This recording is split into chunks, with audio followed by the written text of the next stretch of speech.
how to get over a breakup. So I guess we'll just start.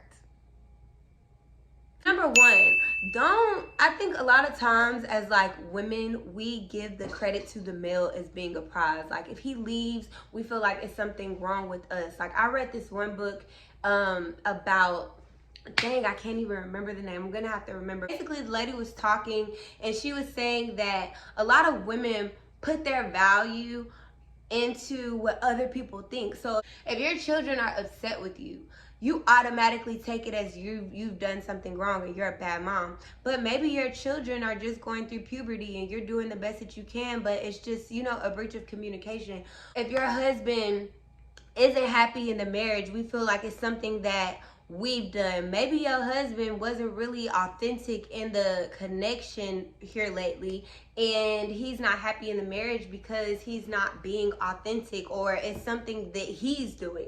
But it doesn't always reflect your value. So once you subtract yourself from thinking that you're taking a loss because somebody don't want to be with you or somebody think this about you, think about it like that person isn't the prize. Maybe you're the prize and that person just doesn't see your value or your worth, or, you know, whatever. When you're walking away from situations, don't think about it like you're being punished for who you are, or people don't see who you are. Think about it like, damn, they might just see who you are and they're intimidated. Or damn, they might see who you are, but they cannot match you. Or damn, they might not even see who you are, but God knows who you are and he feels like this isn't gonna work and it's gonna deter you from whatever your purpose is. You know, like stop giving the man so much leeway to where he's so significant to where it's a loss. Some relationship endings aren't a loss for either person. It was two people that were meant to come together to teach each other a lesson, or maybe it was two people that were meant to outgrow each other, to actually physically, you know, walk into and demand what they really want. I just feel like you should look at your situation from another point of view. I don't know if it's a toxic relationship. A lot of times we sit there and we memorize, we let the nostalgia and all of the memories hit, but we don't remember those bad memories. Just like you have those good memories where you like, damn, and he used to do this and he used to do that. Remember that other shit that he used to do, okay? Don't just forget about all of that stuff and write off all of the bad stuff and remember all of the good stuff, and that's you again feeling like you took a loss. You didn't take a loss. Sometimes you didn't take a loss. It is some good niggas that we be losing out here, okay? Let's just sometimes it's not that you took a loss. Sometimes it was the whole relationship was an L and God took you away from it because you was just gonna sit in it until the shit crashed and burned, and your purpose don't have crash and burn in it. Okay, you got too many people to touch for you to be crashing and burning, so God had to remove you from that situation. You know, so just focus as well. You know how you make that list and you like, this is everything that I love about them, this is everything that I hate about them. Be real transparent about that list. Not saying that you hold animosity or hate in your heart, but the same things that you reminiscing about that you loved oh so much, when you go back and you reflect on all of the times that that person let you down, all of the times you fell asleep by yourself in the bed at night wondering, was that person gonna come home, all of the times that that person ignored you or didn't take you into account, remember that just as much as you remember the one time that he took you to go get some shoes, or when he bought you this, or when he was there to rub your back. Like, remember the bad shit just how you remember the good shit. So pour into yourself starting from the AM to the PM. So like in the morning, something I get into like depressive episodes, and this is just being transparent, and I feel like a lot of people do, they just don't know what it is. But you know, those weeks where you don't really have motivation to like move around, those weeks where you just want to kind of down and out, you lose your motivation, those weeks, it's sometimes you don't even feel like getting up to take a shower or getting up to cook, and you could have just went to go get groceries, and it's just like, I'm not feeling it. Whether it's somebody penetrating your energy field, or if you just not like in the mood, or if you're reminiscing on stuff, like something that I have to do is keep myself busy throughout the day. That means when I wake up, I cannot sit around in the dark. I cannot sit around with the lights off. I have to wake up. I have to bring in light. I have to open up the blind, open up a window, bring in fresh air, turn on my main light and sit up in the bed, like get myself up. Also, the things that I tell myself that I'm not going to do, the way that I do them or that I don't want to do, the way that I get up and do them is just as simple as that. I will sit there and debate with myself and make myself get up. And how you think about it is, if you form a routine, like my routine is comprised of, depending on what my schedule is, my routine is comprised of keeping myself busy throughout the day. So that means when I wake up, I'm going to be making breakfast, and then I'm going to spend time with Reagan, and then I'm going to have an hour, and I'm meditating, and this, that, and the third. I might have a time schedule to where I have to run some errands, but basically making your schedule so compact that all day you don't have time to think about the bullshit and reminisce and nostalgia or whatever the but you don't have time to think about that because you're occupied. You're occupied with things that are better in yourself, better in your space, better in your mental, your funds, like keeping yourself busy all the way until nighttime, to where by the time nighttime hit, you don't even have time to be twiddling your fingers at 1-2 o'clock in the morning because you're so tired. I just stubbed my toe. But basically, you waking up, you're in a mood for the next day. Like you snap out of it and you into the next thing, you know? To surround yourself around positivity and positive people.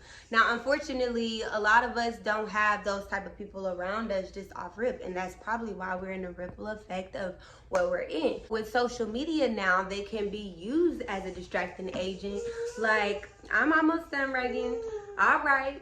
They can be used as something to distract you. There are so many successful people, so many healing people, so many people online that you could connect with. Consistently follow productive people that when you wake up in the morning and you trying to keep yourself busy, you see them being busy and you see them going out to tackle their goals, or you see them being and confronting the things that you're, confronting, and it encourages you to stay on the right track. It's just like if you like, I ain't messing with no more niggas and I'm gonna be celibate, but then you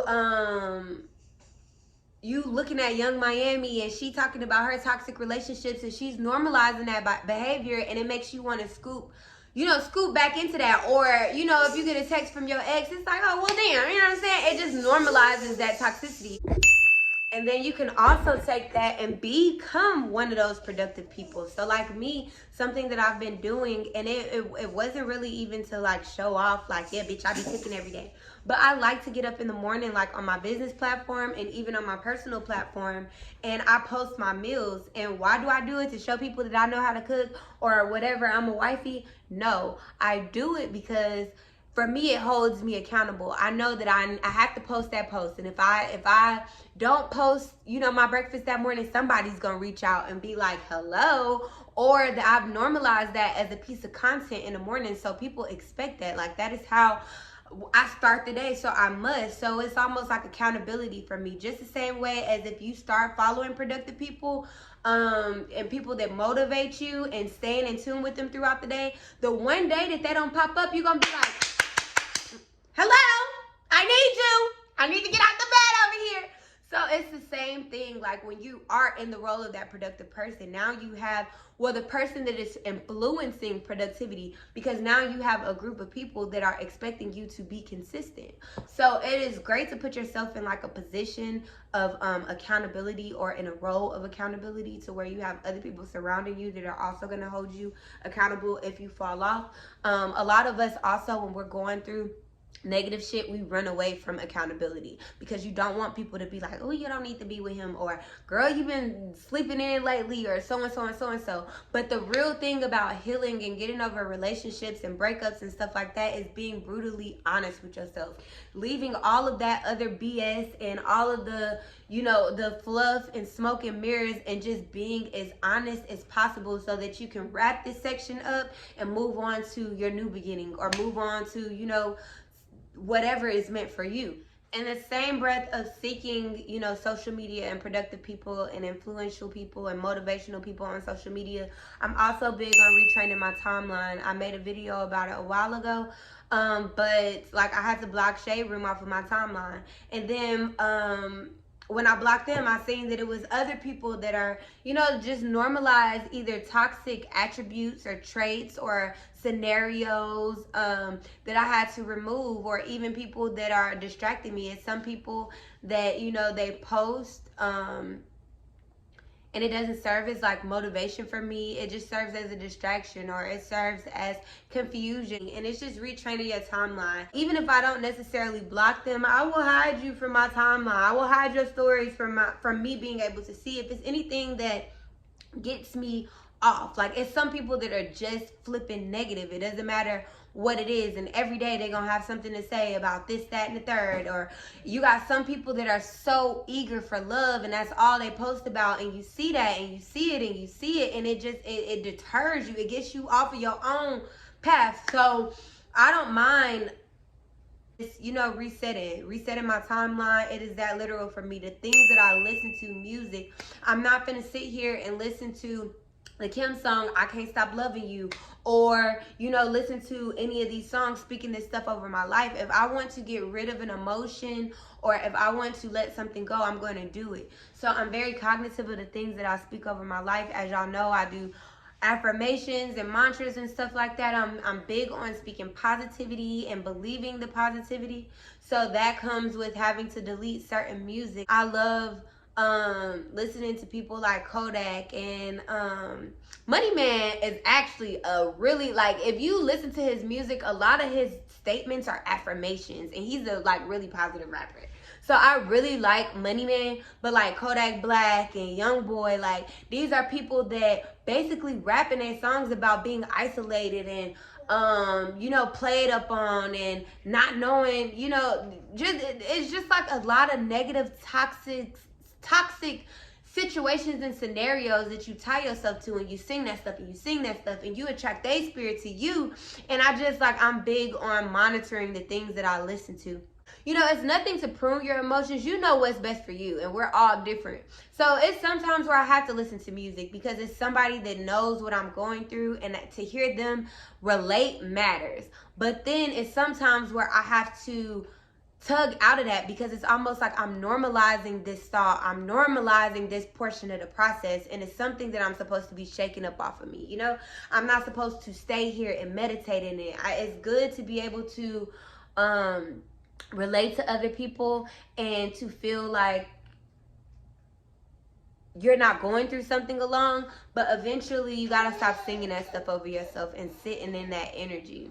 I also abstain from news, like any type of news. You know, I'm not big on it. I feel like we've been programmed since we were in elementary school. I mean, since we've started learning things, we've been programmed. They show us things to get a reaction out of us, to invoke some type of emotion, to train our thinking, to prepare us for whatever they have.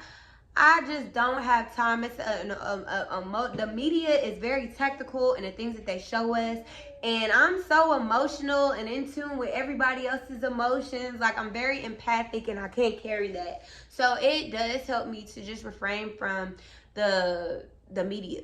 Like, I just feel like whatever is supposed to be my fight, or whatever God wants me to know, I'm gonna know. But as far as the news and sitting in anticipation and fear and worry and about diseases and about things that I can't control, you know, gotta put that on the back burner. And I have 3 quotes that I really like that I want to share with you. Okay, let me get ready for this one because we finna clock out. Okay.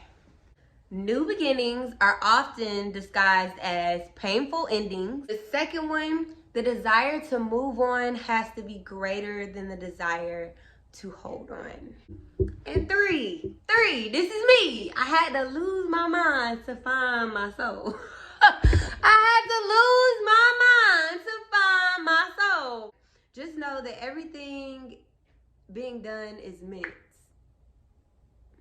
Anything that is meant for you will come to you. It's not too much fighting that you could do for something that is meant for you. If it is meant, then it will come. If you gotta struggle and fight and cry and hurt, then baby, that can't be it. that sounds like a distraction to me. It sounds like something that is keeping you away from what you are meant to be doing. So just keep those things in mind. And I know I be deep with it. I be deep. But life is I feel like it's, even if you biblical, like in the Bible it says we're fighting against things that, you know, we can't see. This shit is spiritual. This is all spiritual. When you feeling like today, when I'm feeling how I'm feeling, that be people trying to penetrate your energy or wish stuff or whatever. And it's like you really have to be guarded and equipped and prepared, whether it's using crystals and shit like that or just simply praying. Like, there's power in your words. There are power in your thoughts. You don't even need crystals and incense, and it's literally believing in yourself, believing in the endless possibilities, because there's so many positive, disconnecting from the negative endless possibilities. Because a lot of times when something comes to an end, we feel like it's everything is over. But no, think about that ending. How many positive possibilities can come from that ending, you know? And then also this here. Think about if Sierra tried to stay with Future because that was the father of her children. That was a beautiful new beginning, but it took a lot. Her and Russell Wilson or whatever, that beautiful new beginning. She got everything that she wants, as I can see. You know, it'd be smoke and mirrors, but from what I see, she got like this dream guy. And it's like she would have totally disconnected herself from that, trying to go back and chase something that it has proven that it wasn't gonna, you know, that it wasn't working. And that was embarrassing, to be connected, to be somebody on the stature of Sierra and to be connected with this infidelity and this man that got all these kids and all of this stuff. To be connected with somebody that and to have a strong name. That's embarrassing as hell. That was a tower moment in her life. You know, we look at it as entertainment and, you know, but that's something that she had to go through and get over and choose to go a different route. She had to make the choice cognitively to move around, and she did it. And look, you know? So just stay inspired. And I'm not saying that because we're supposed to look at other people's relationships and be inspired, because you don't know what people got going on behind closed doors. But I am saying that because it's a great example, and that from what we see, everything is gravy, you know? So I'm just using it as an example. But me and Reagan are about to go. I just love her. I just love her. We're about to go. And I wish blessings and peace and love and comfort and anxiety relief and positivity and good things and finances onto you and your family. And we're just going to continue to grow together. I told y'all I was going to be transparent during the process. During the process. Not after. I'm showing y'all right now while I'm going through the shit, while I'm going through the feelings, while I'm going through the healing, while I'm going through everything. I'm showing you now. I'm not stepping up and pretending right now and, you know what I'm saying, and go come back to y'all in 3-4 years and be like, but shit was easy. I'm showing you right now it's not that easy. I'm showing you right now that it takes work. I'm showing you right now that, you know, it's a process. But it's a beautiful process. And remember that there's so much beauty in the process. It is something that is uncomfortable, but soak it in and embrace it. Because when your new beginning is here, you know what I'm saying? When all that good stuff is here, this is grounding you. This is preparing you. This is, you know, building structure and setting boundaries so that when you are in that role that you're supposed to be in, ain't nobody gonna take advantage. You ain't falling for no bullshit. It's up from here. Okay? Okay.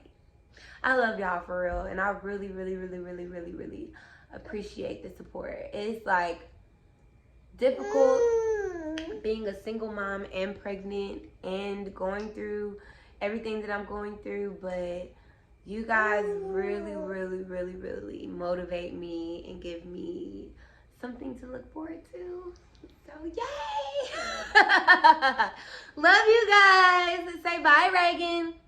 Say bye-bye. Bye-bye. You said bye-bye? Hands up, dog. don't shoot.